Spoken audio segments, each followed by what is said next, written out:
Jaya Radha Madhava Jaya Kunja Bihari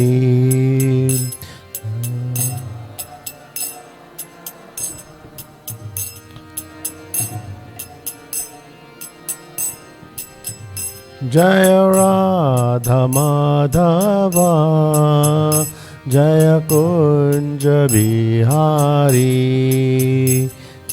Radha Madhava Kunja Bihari Jaya Gopi Chanda Vallabha Giriparadhari Jaya Gopi Chanda Vallabha Gidhari Jaya Radha Madhava Jaya Kunja Bihari Jaya Radha Madhava Jaya Kunja Bihari Jaya Gopi Chanda Vallabha Jaya Giri Baradhari Jaya Giri Baradhari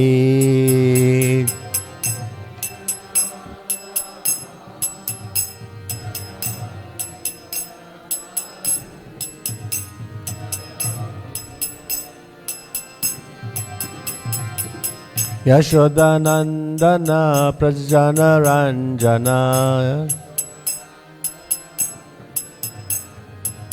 Yamuna Tira Vanacharya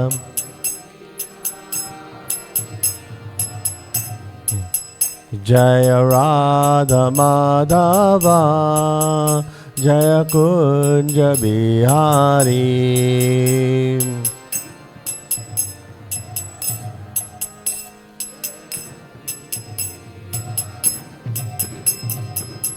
Hare Krishna Krishna Krishna Hare Hare Hare Rama Rama Rama Hare Hare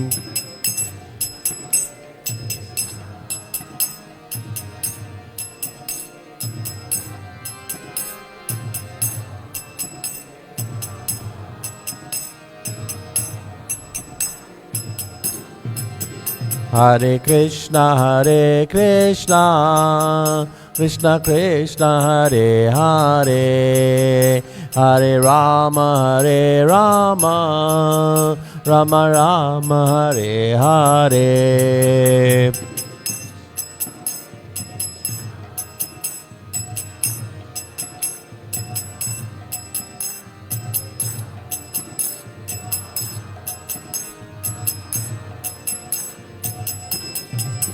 Hare Krishna Krishna Krishna Hare Hare Hare Rama Rama Rama Hare Hare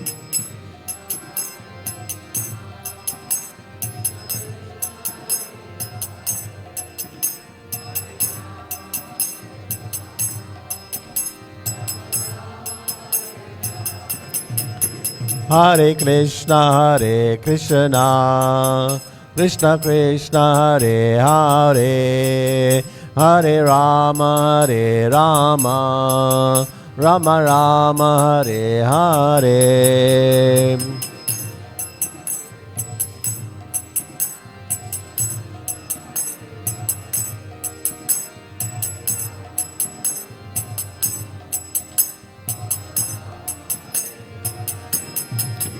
Jaya Radha Radhanata Radha Radhanata Radhe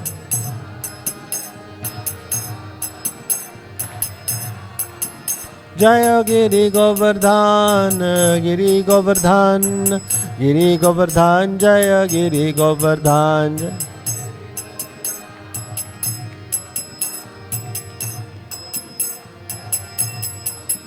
Jaya Gaurahari Gaurahari Gaurahari Jaya Gaurahari Jaya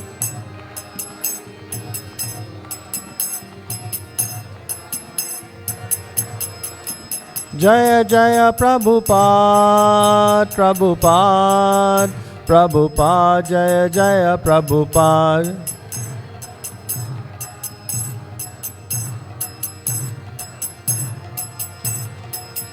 Jaya Jaya Prabhupada, Prabhupada, Prabhupada, Jaya Jaya Prabhupada.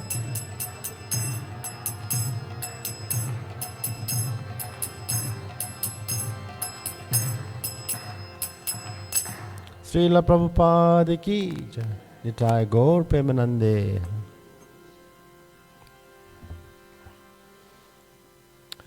So, thank you devotees for attending this morning's class. Today we're going to embark on a journey back in time. You don't have to worry about my piloting skills because we're going to be going with Srila Prabhupada and his disciples, so you're going to be quite safe. Let's chant some prayers.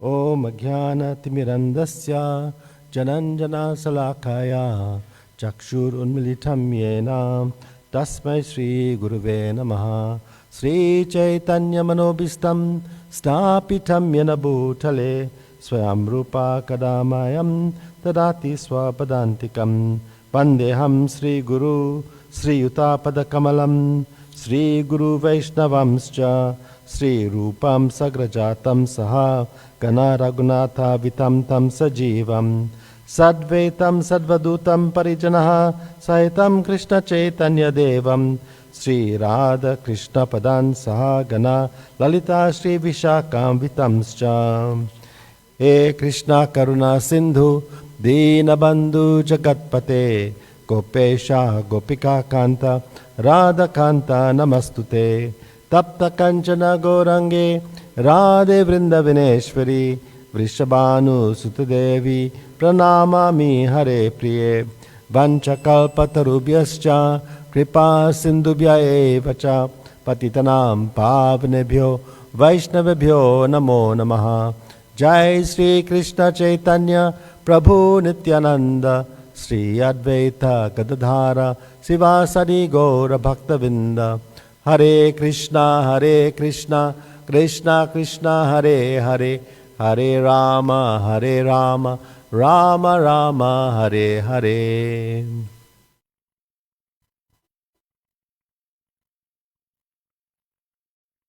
So we're going back in time. You all ready? We're going to the 28th of July, 1976. Almost 49 years ago. Some of you were not in this body at that time. May have been in a different body, but still we'll see what happened at that time. So in this, we're going to go visit, follow Srila Prabhupada as he goes to to Paris Temple, New Mayapur, and then we're going to see the inside of the temple. We're going to see what arrangements the disciples made for Srila Prabhupada, and at the same time, when Srila Prabhupada goes to these different places, he gives some lectures. So we're going to get some lessons from that as well. Okay? So the first lesson, the first encounter that we have is on the aeroplane, and as it is in the material world, there is some enviousness as well.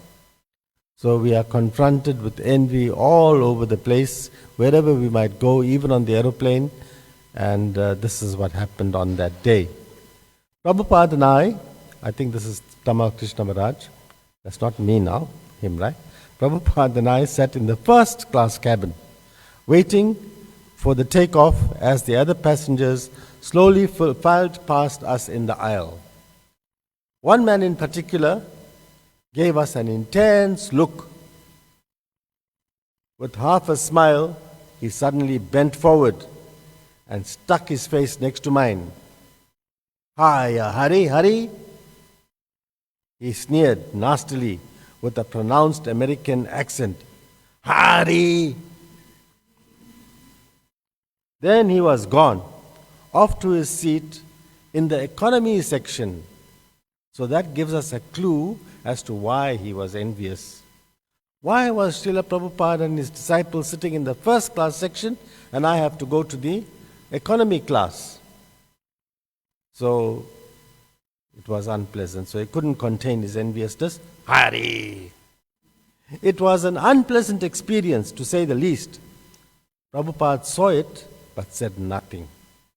So our lesson is, these calamities, these insults may occur, especially if you're a devotee, but you have to tolerate and ignore those things. Just like Prabhupada saw it, but said nothing. After a short flight, the plane touched down at the Charles de Gaulle Airport. Within a few minutes, we were on a moving walkway through a long airport tunnel en route to immigration. We were each standing about 2 yards apart. 2 yards will be like about 2 meters, 3 feet in a yard, a little bit more than 3 meters, or about 3 meters. I was in the lead. Prabhupada was in the middle, and Harikesh Swami was near the rear. About halfway along the walkway's length, I heard a sudden commotion behind. Then Harikesha Maharaj and the nasty American from the plane came careering past me. In other words, they were in a kind of a little fight. They were like engaging with each other in an angry way. Locked in an unwelcome embrace and tangled up in the luggage. Noisy threats and curses issued from the demon while Harikesha reproached him. So, even on the aeroplane, at that time, 49 years ago, there was envy and there was altercation. The little dance ended as quickly as it began, then suddenly disentangled, and the demon sped off at a fast walk, shouting obscenities and abuses at us. I was amazed. Harikesha was irate, but Prabhupada was serene. Harikesha said that while standing behind Prabhupada, he suddenly felt that he must move forward and shield him. At that very moment, the American appeared from behind, deliberately trying to barge into Srila Prabhupada as he went.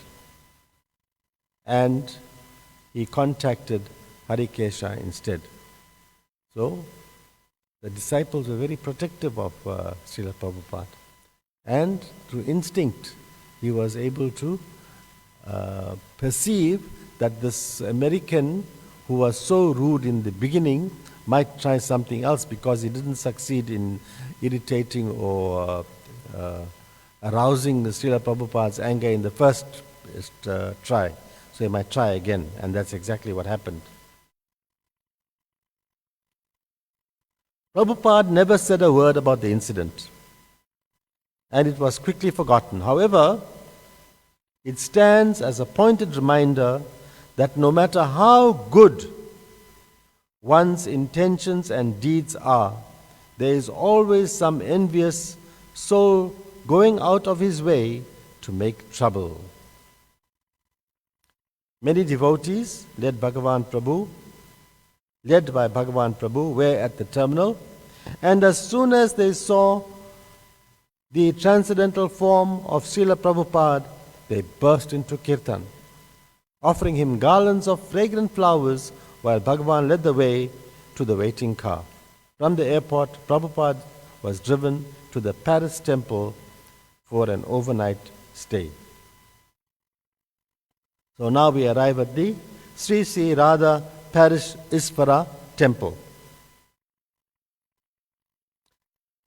As soon as Prabhupada arrived, he went into the temple room for darshan. The place was small, but the deities of Sri Radha Paris Ishvara shone radiantly from their altar.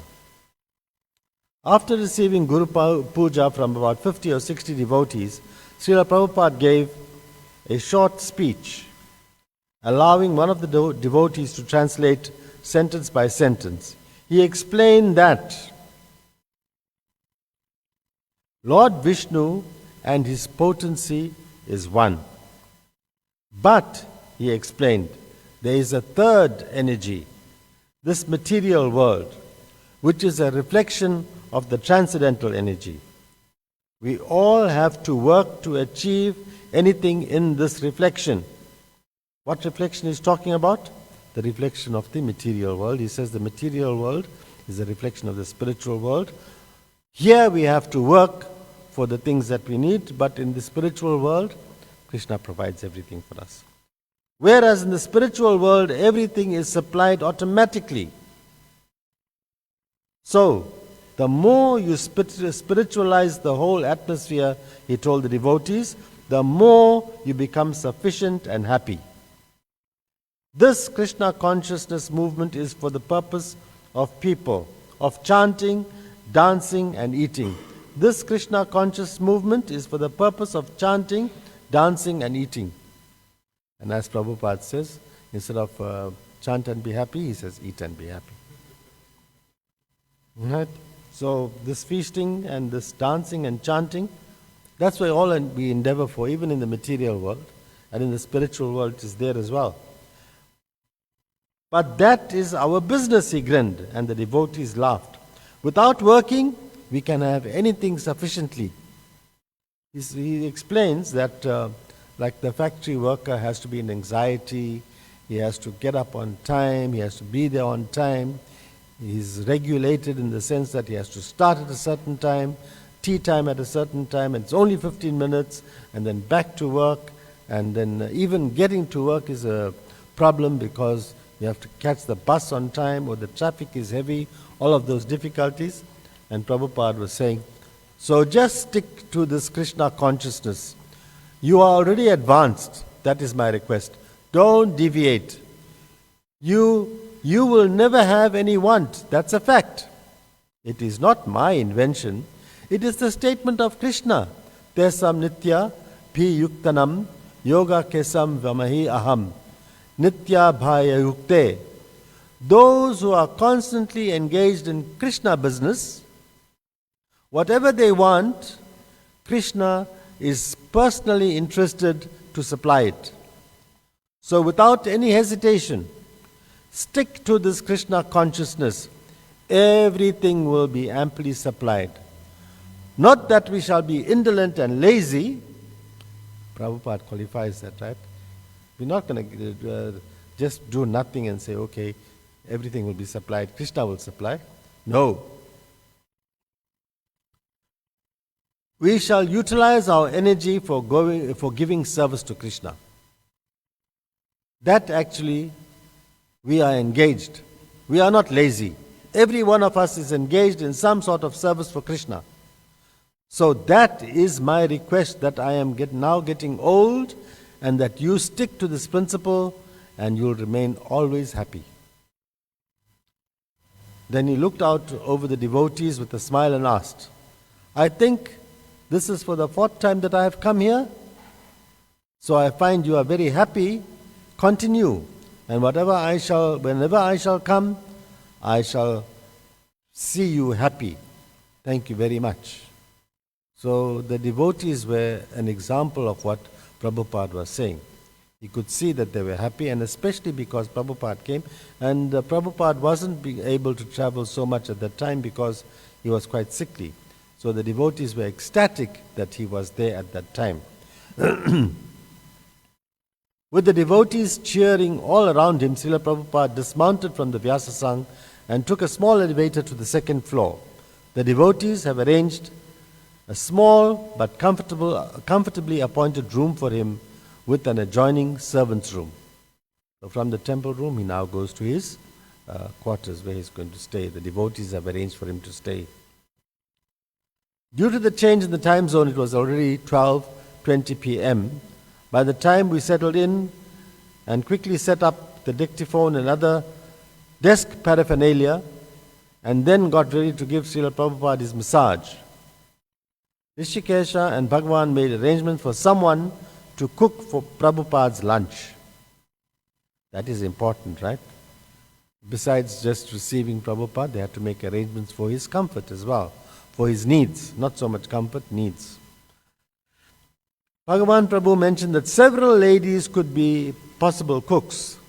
Deciding on Parijata Dasi, who has cooked for him before, Prabhupada said, all right, she cooks nice. Then he told them to make his regular standard fare, not kumberos, as he put it, rice, which he stipulated must be cooked well. Vegetables, bitter melon, and 2 or 3 chapatis. He also asked for dal, which he said could be of any variety as long as it was boiled nicely. Without being boiled, he said it is useless. So what Prabhupada has? Chapati, vegetables, and dal. Also rice, but well cooked, well boiled.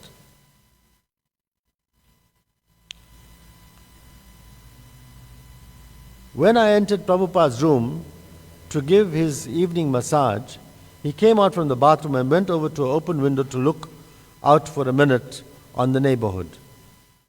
He tipped his head up slightly, pointing out a few women loitering in the park opposite us. Men were slowly walking past.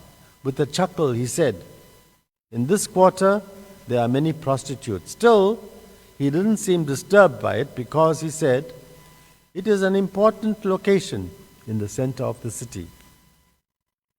Prabhupada managed to translate a little during the night, the first work he has done on his books since we left New York. So we're moving now to July 29th, 1976, the next day. Early in the morning, we embarked on a 3-hour trip to the farm. We went by car and stopped only once for a drink of water and to stretch. Now they arrive at La Nouvelle Mayapur. Lucey la Mele Belanche Indre. I can't speak French or whatever this is, but I think that's what it sounds like. The former Chateau d'Aublebaise is a very beautiful castle situated in the heart of the French countryside. Constructed of whitish stone and turreted roof spires, 3 floors and a basement. It seems ideal for ISKCON purposes, although it requires a good deal of renovation. Right, so they're at the temple now, and there's a short description of that temple. So Prabhupada went first to the high-ceiling temple room and offered his prostrated obeisances to Sri Sri Gauranitai.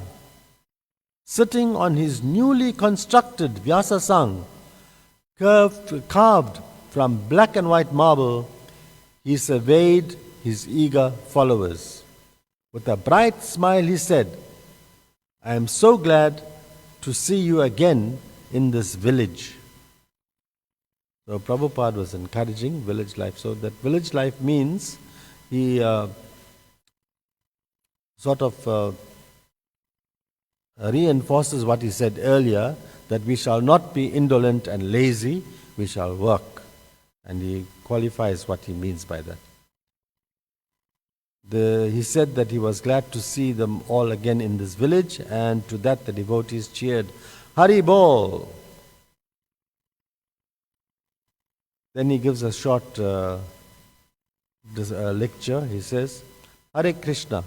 It was the prediction of Sri Caitanya Mahaprabhu that in every village, in every town, on the surface of the globe, there will be preaching of Sri Caitanya Mahaprabhu's name and the Hare Krishna Mahamantra.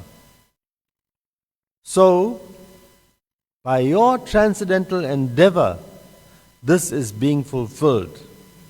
Otherwise, who expected that in this remote village of France, Hare Krishna Mahamantra would be chanted?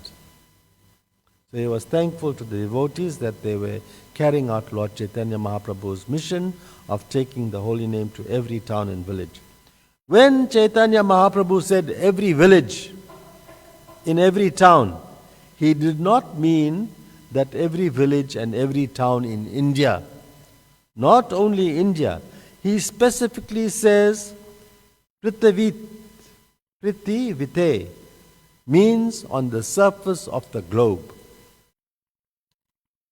Speaking in short phrases so that his words could be translated, Srila Prabhupada told us, so the purpose is that without spreading of this Krishna consciousness movement, nobody can become happy.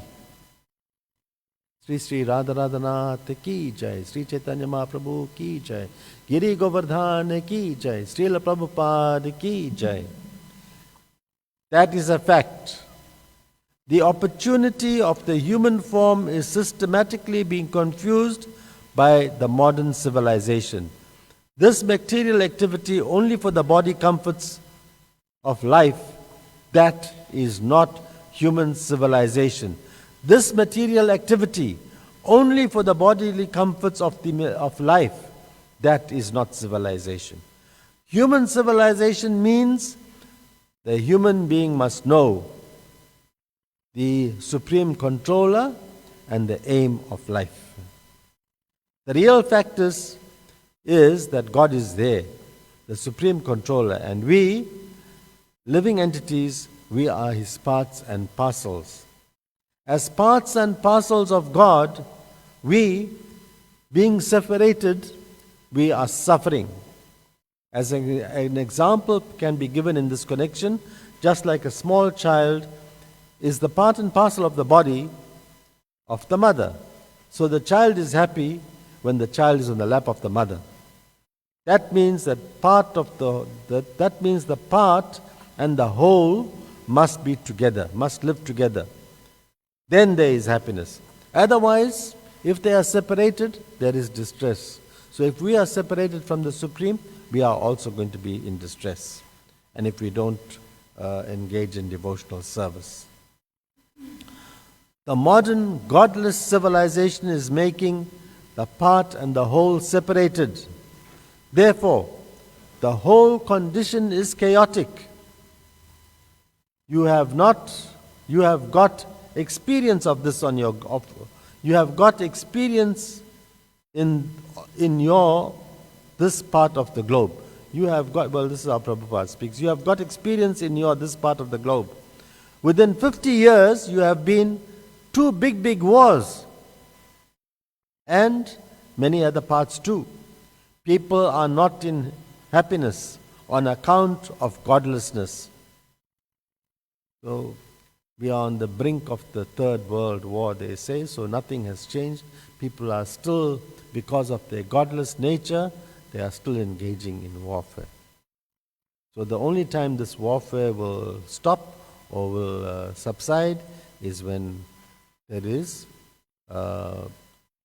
when God returns to the minds of the people, when they realize that nothing can be done without God and that everything should be offered to the Lord. That wanting everything for yourself is only going to create chaos and is going to create wars.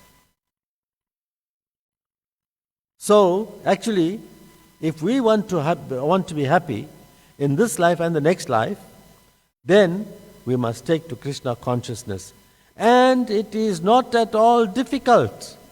Simply chant Hare Krishna mantra. So I am very glad that you are accustomed to chant the Hare Krishna Maha Mantra. Stick to it and you will be happy.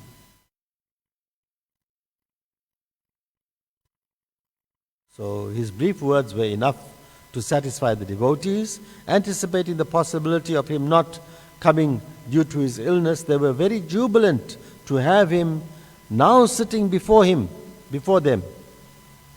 So they knew that because Prabhupada is not so well, that it will not be possible for him to come according to his schedules, right? Because that would be interrupted because of his illness. But they were very grateful that at this point in time, on the 28th, was it, of July, that he was there with them. They appreciated that very much. And how did they show their appreciation? They were jubilant to have him now sitting before him. To their cheers and a loud kirtan led by Prithu Putra Swami, Prabhupada went up the old elevator which Bhagavan said They had only just got working in the last couple of days to the second floor where the devotees had prepared a 2-room apartment. So they had kirtan, they were in appreciation of Prabhupada, and then he went up to his apartment. Prabhupada stepped through the door and surveyed his sitting room, his eyes widening in appreciation of its simple elegance. So the devotees went out of the way to make the room quite comfortable and presentable. It was done in a traditional European style, with molded gilt architraves, walls covered in saffron-colored silk wallpaper, and a polished wooden floor covered with a floral patterned carpet. With satisfaction, Prabhupada told Bhagavan, "Organize this center very nicely. So many people will be happy." The devotees are very ecstatic. Bhagavan told him, referring to Prabhupada's presence, "The devotees are very ecstatic because you are here." Prabhupada responded with a humble laugh.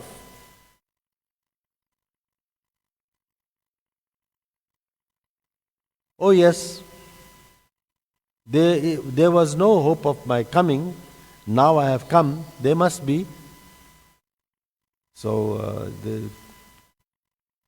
try to understand this. This is the way Prabhupada speaks. "Oh yes, there was no hope of my coming.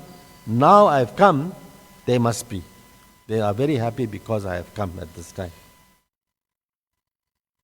The far wall is mainly window, giving Prabhupada the panoramic view of the countryside. There is a line of large oak trees just opposite, and the woods and cornfields stretch into the distance. Prabhupada asked Bhagavan if the sun shone through until noon. So it's a very scenic place with the trees and the cornfields. And then Prabhupada wants to know, because it's got large windows, does the sun shine till noon? So why would Prabhupada want to know that? Let's see. He was obviously thinking of being able to take his massage in the sunshine while remaining in the privacy of his own room. So the massage was very, very important for Prabhupada's health. Bhagavan replied until 5 o'clock, explaining that there were windows on 3 sides. When the sun rises, it shines through the bedroom, and when it moves across the sky, it illumines the sitting room. As Bhagavan showed him through the newly decorated apartment, the devotee's skill and sincere endeavor were everywhere in evidence. Their skill and endeavor was in evidence everywhere. Bookshelves and some of the bathroom fittings are made of imported Italian tiles, as is the low desk in the sitting room. It is a beautiful pink marble slab with hand-carved lotus patterns along the edges, resting atop ornamental brass legs. As the final touch, the devotees had placed vases of fragrant flowers throughout the room. So it's nice and comfortable, right? Nice desk, nice shelves, and they also had roses for him.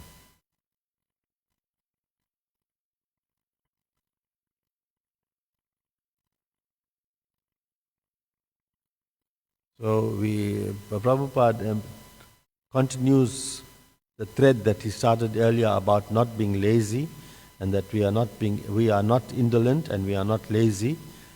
He sat and admired the room. Very, very nice. Glancing over the few but opulent pieces of furniture, he noted that such items are not available in India, or if they are, at a very great cost. He asked Bhagavan how many devotees currently staying in New Mayapur, and he told them there were about 150. So there was quite a nice number of devotees at the New Mayapur temple. Very good. They are all happy? Prabhupada asked. Oh yes, Bhagavan answered. And then Prabhupada continues, let them come and work a little. Grow some food, eat and chant, he said, and contrasted this pleasant prospect with modern life. Why should they be bothered to the factory?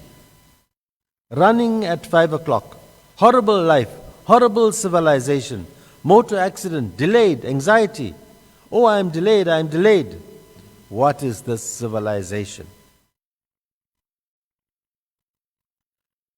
Harikesha Maharaj brought a few pieces of mail at about 10 a.m. One was from Vasudeva Dasa in Fiji, also signed by Upendra Prabhu. And this has to do with the building that they were trying to put up on the property there. The first point is, and Prabhupada explains, they kind of sponsored the property, but they wanted to keep it under their control. So Prabhupada clarifies that they have to have GBC members as well. The first point is that the governing board of ISKCON may have yourself and your brother as members, but also the GBC for the zone, Guru Kripa Swami and the GBC chairman, Tamal Krishna Goswami and Upendra Das must be there as members as well. The second point is that after ISKCON has been organized in the above way, the land which the temple is being constructed on must be leased to ISKCON, Fiji, with a 99-year unconditional lease with the option to renew, which I shall approve. So he said it cannot be a private temple. If they wanted to use the land, then it had to be the assurance had to be there that whatever improvements they made on the land should not go to waste just because of the lease. If the lease expired, if they didn't have the 99-year lease, and then anything could happen, and then there would be the temple would be they might want to move the temple again, and all that money would go to waste. In case you do not like this arrangement, then you may keep the temple as your private property, and as my disciple, I will give you guidance. So he gives them an option. The brothers sponsored this land.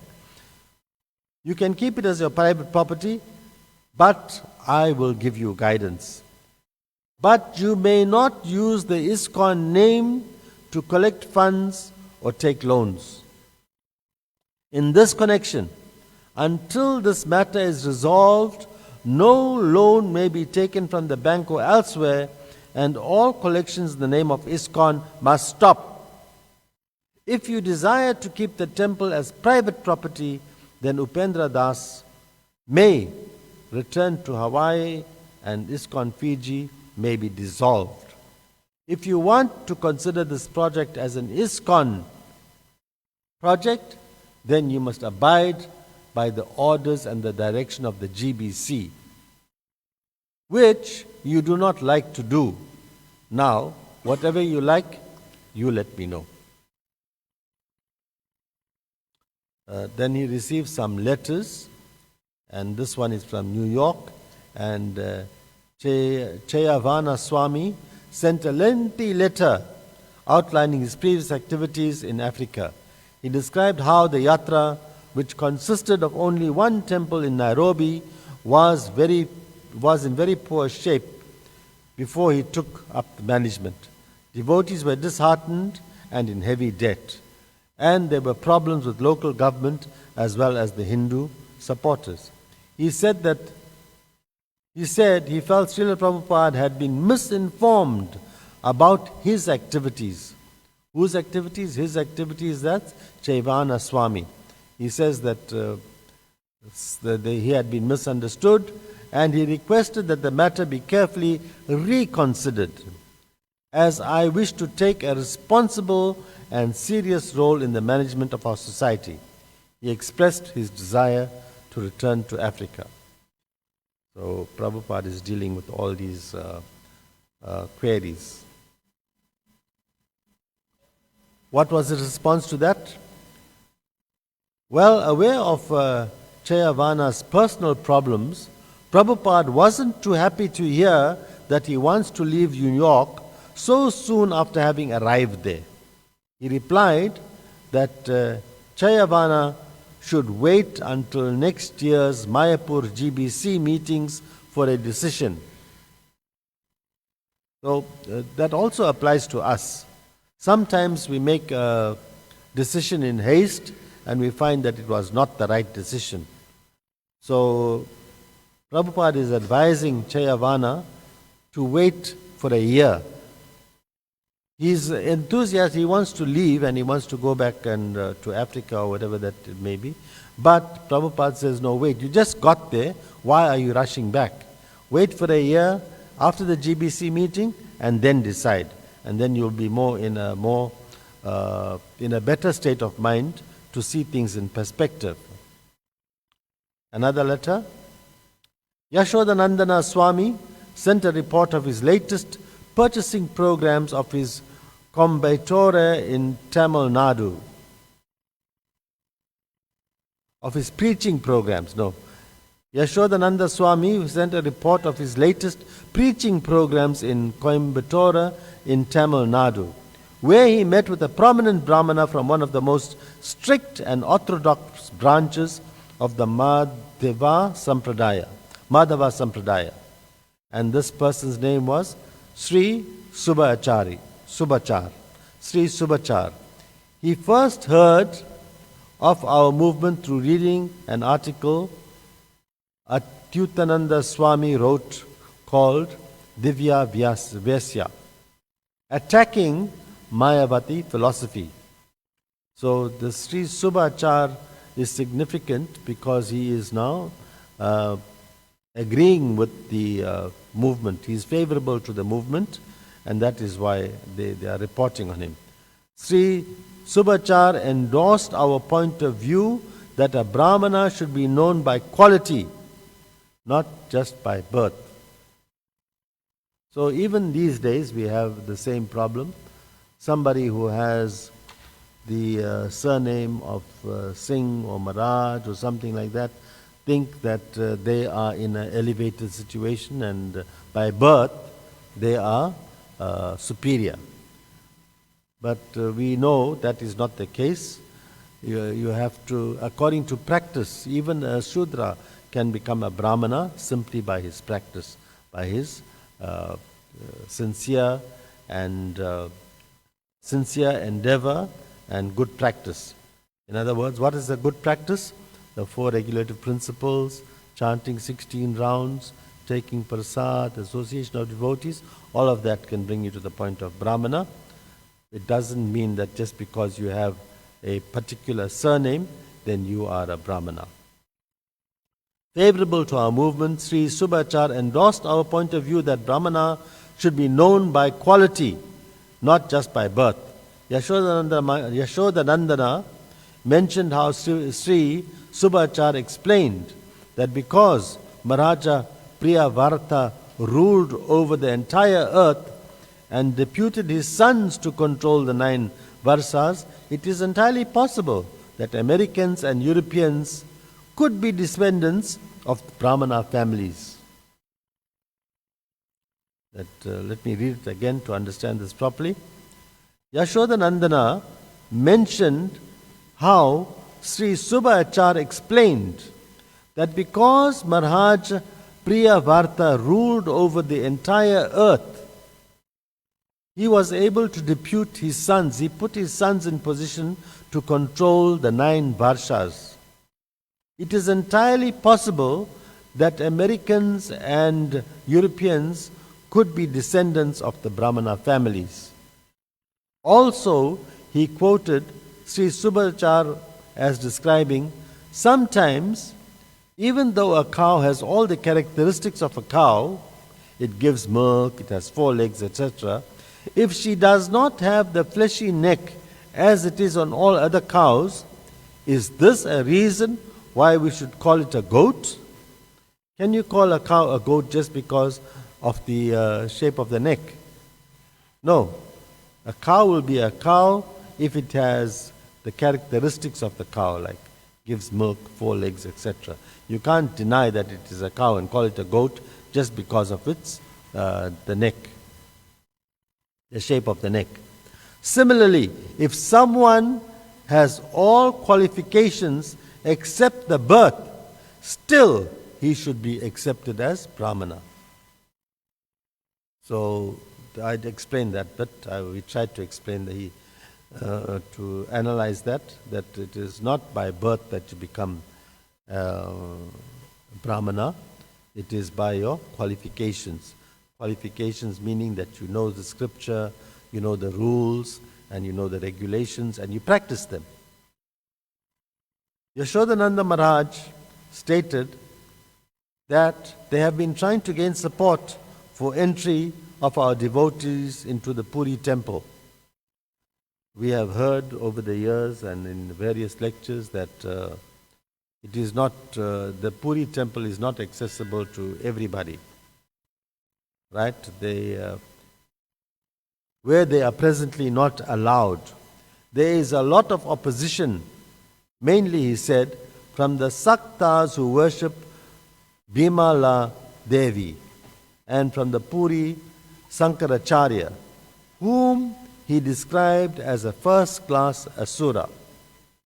He said that he hates our movement and the fact that we wear Yajna Upavita, the sacred thread. Apparently, the Puri Sankaracharya is at odds with the Sangari Acharya, the latter of whom has given our men a letter of endorsement. So this has to do with the visitation at the Puri temple. There's a lot of prejudice there, and only some people are allowed. I think it has to do with the country of origin or something like that, but I think that has been resolved these days. In Prabhupada's short reply, he confirmed Sri Subhachar's claim. In regards to your point on the Brahmanas being dispersed all over the world, Raspa Deva's sons were both Brahmanas and Kshatriyas and were throughout the world. So Prabhupada is acknowledging that it might very well be that the Americans and the Europeans could be descendants of the Brahmanas. The sons of Navayogana were Brahmins and Kshatriyas and were throughout the world. So this we're talking about Raspa Deva's sons. Raspa Deva's sons were both Brahmanas and Kshatriyas and were throughout the world. The sons of Navayogendra were the Brahmanas and the other sons' progeny were the Kshatriyas. So, continue this preaching work more and more. He did not comment on the other points of the letter.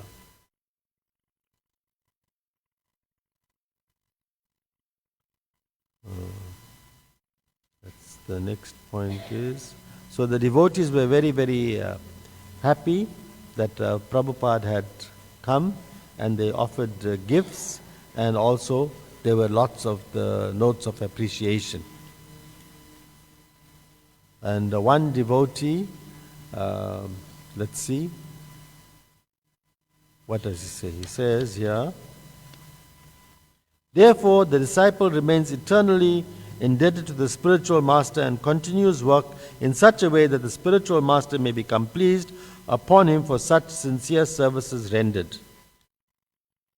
Prabhupada is talking about appreciation of the spiritual master and also our service to the spiritual master. In England, he received several gifts and notes of appreciation. He had been given individual donations and offerings here as well. He sent a letter of thanks to Mantrini Dasi, who gave him 180 pounds. I thank you very much for it. Actually, you are correct. It is not possible for the disciple to repay the debt to the spiritual master. Therefore, the disciple remains eternally indebted to the spiritual master and continually works in such a way that the spiritual master may become pleased upon him for such sincere services rendered. So simply put, that means that we can never come to the point where we can say, okay, we're not indebted to the spiritual master anymore. I've paid my debt. I don't owe you anything. I can do what I want now. No. The spiritual master has given us such a great gift. This process gives us the instructions and the formula by which we can attain eternal joy and bliss. And for that, how can we repay him? How can we say that, yes, we have completed, we have repaid you now? So he says we are eternally indebted to the spiritual master. And therefore we have to continually work in such a way that the spiritual master may become pleased, and we have to render these services in a humble manner. We have to please the spiritual master, we have to serve him continuously, and we have to serve in a humble manner. We cannot say that, okay, now I got initiation now, okay, I paid my debt, and I don't have to worry about the spiritual master anymore. The debt is so great that it can never be repaid in this lifetime. Always follow the 4 principles. So Prabhupada is expanding on that. He said that debt can never be repaid. So what do we have to do? How do we repay the debt? Always follow the 4 principles.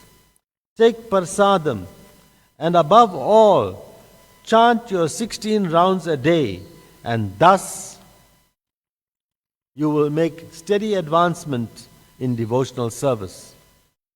So that is all we can do. And the spiritual master doesn't want any material thing in payment that for his generosity and his kindness. He is simply saying that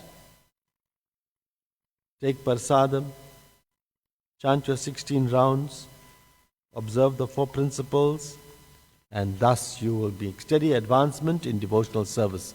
When you make steady advancement in devotional service, then you will be happy. And one more thing you have to do as well, you have to preach.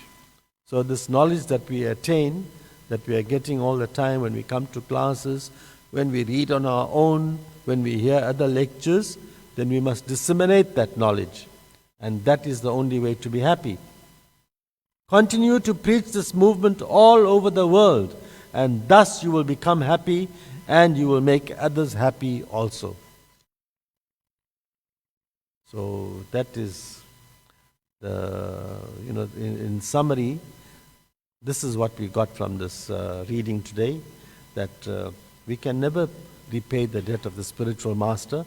We see how the devotees in New Mayapur and in the Paris temple were appreciative of Prabhupada's visit, and how they went out of their way to make Prabhupada comfortable. They had the elevator fixed up so that Prabhupada didn't have to climb stairs to go to his room upstairs. The furniture that they organized, they got marble, expensive marble. They made his desk, they made some shelves, and they also had a sitting place for him, all very nicely appointed. So what do? We also do the same thing. We have to continually serve.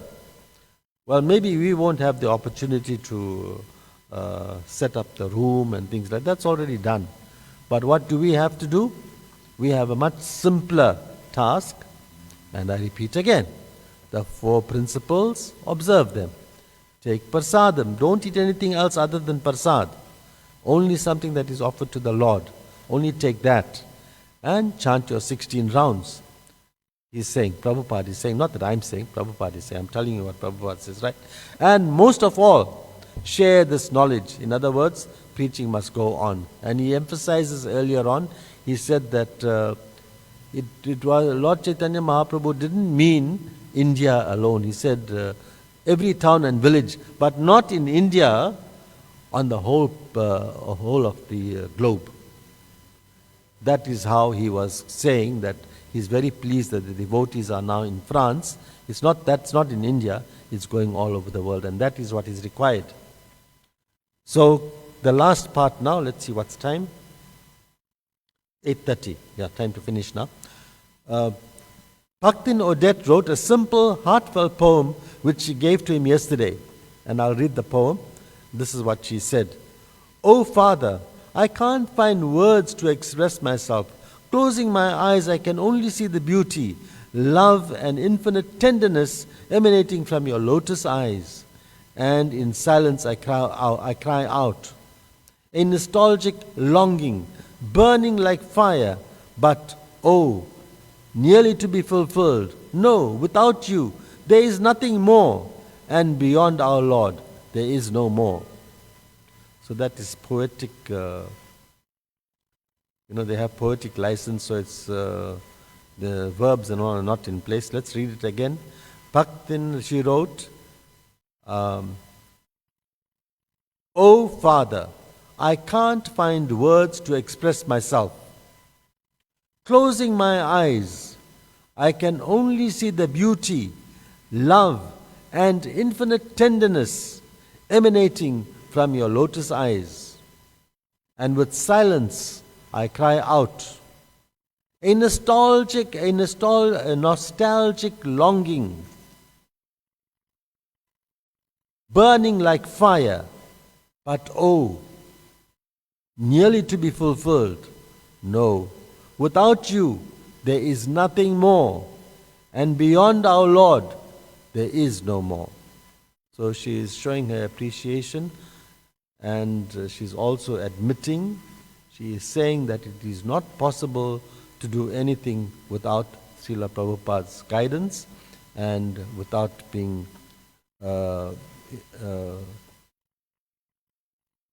having the Lord's favor.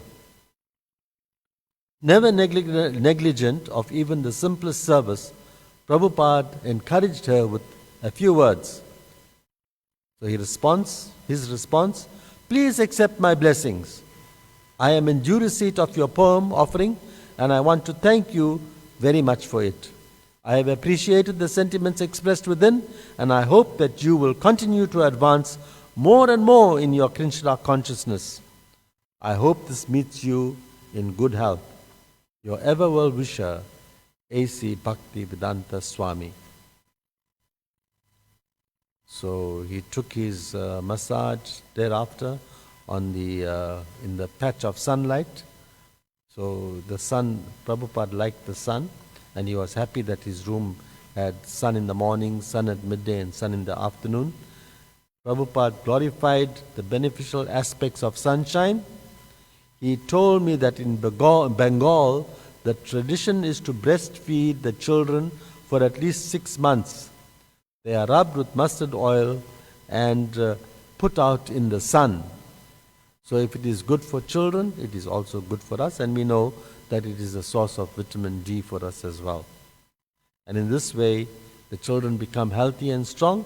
And how will we become healthy and strong? Through following the principles, through taking prasad, through preaching, and one more. What was the one more? Yes, don't forget your chanting. Any questions, comments?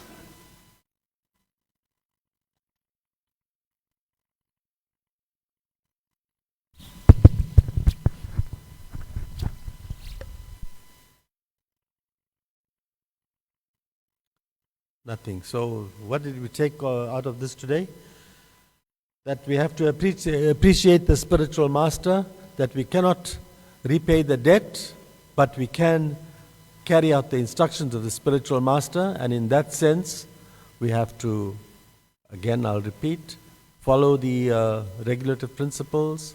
We have to chant our 16 rounds, we have to take prasad, and we have to try and spread this knowledge that we have all over the globe, not only in India, all over the globe.